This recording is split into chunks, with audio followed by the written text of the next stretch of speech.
Alright, today we're making waffles, and you can use this same batter for pancakes if you want. Now this booklet is for the mini waffle maker, but I'm using my full-size waffle maker today. So, but I like the recipe out of here. I will be doubling the mix, except for the egg. I'm still only going to use one egg. So we're going to start with the one egg, cracked into our bowl.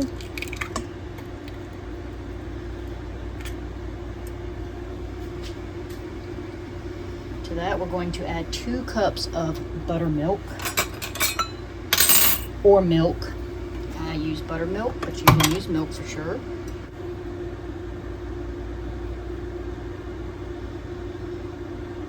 I do have another buttermilk to open, but instead of doing that, I'm just going to top that off with regular milk because I already have that open, and I don't want to open up a buttermilk just yet.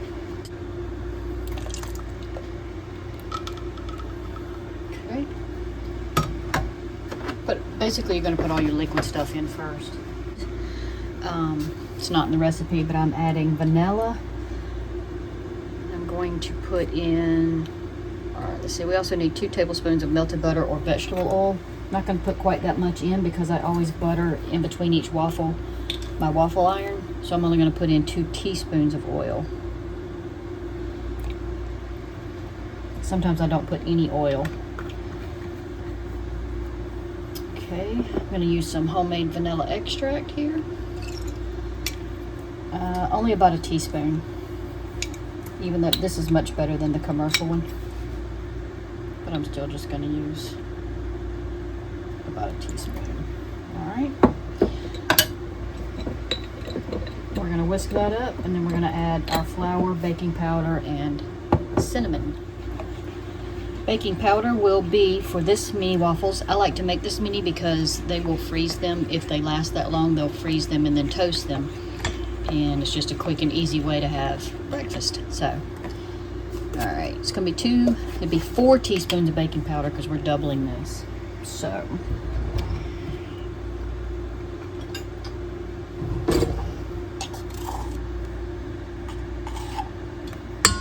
1, 2, 3,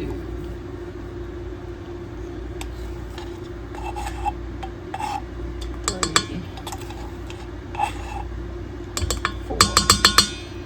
I really like this one because it has that edge there that you can, make your spoon even. I like that one. We're only going to use about a 1/4 teaspoon of salt. That is for the single recipe, but I don't want to double the salt. Keep that at the 1/4. But you need it to help, help them rise a bit.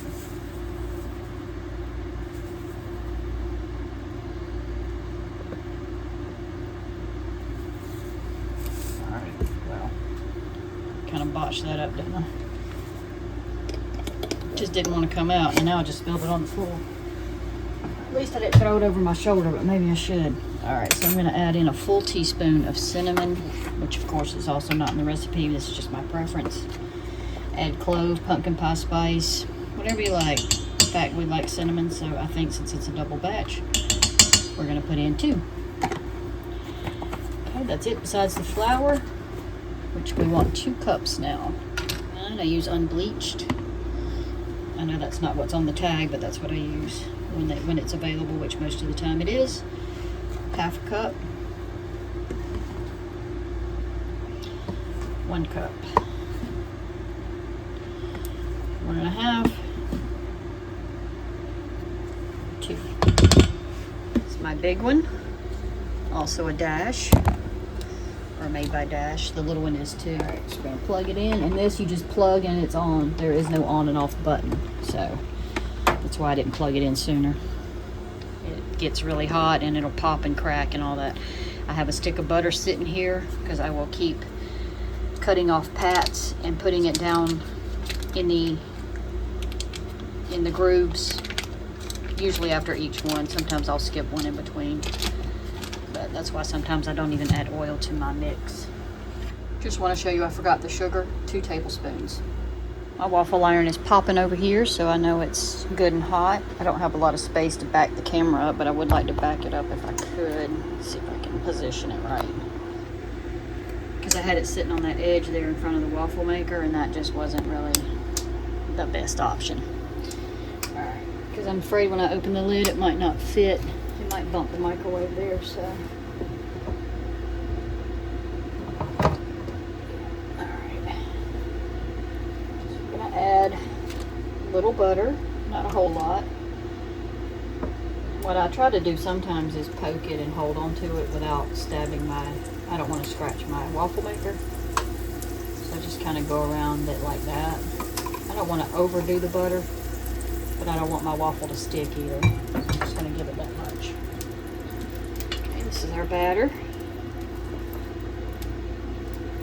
And you can just make pancakes on the stove with this. You don't have to have a waffle iron.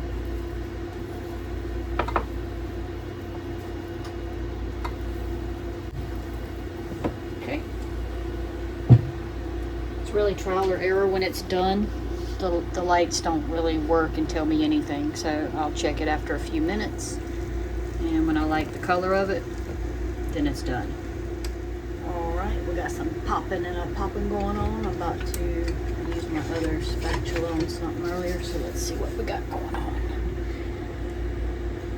Stuck to the top, not the bottom. That could technically be considered done. So, take these out.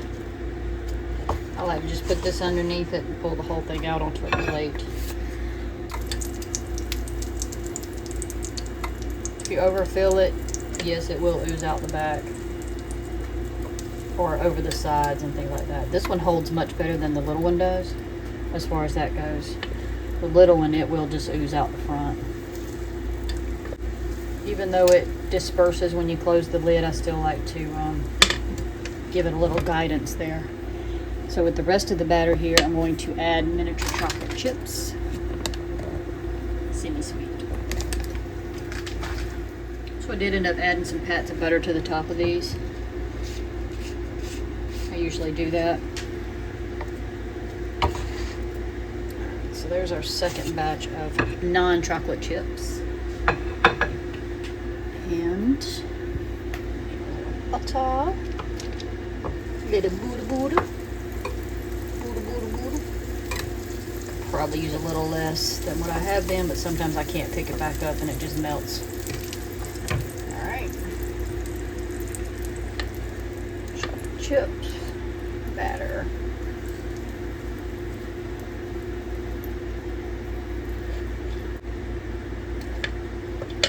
Let those cook.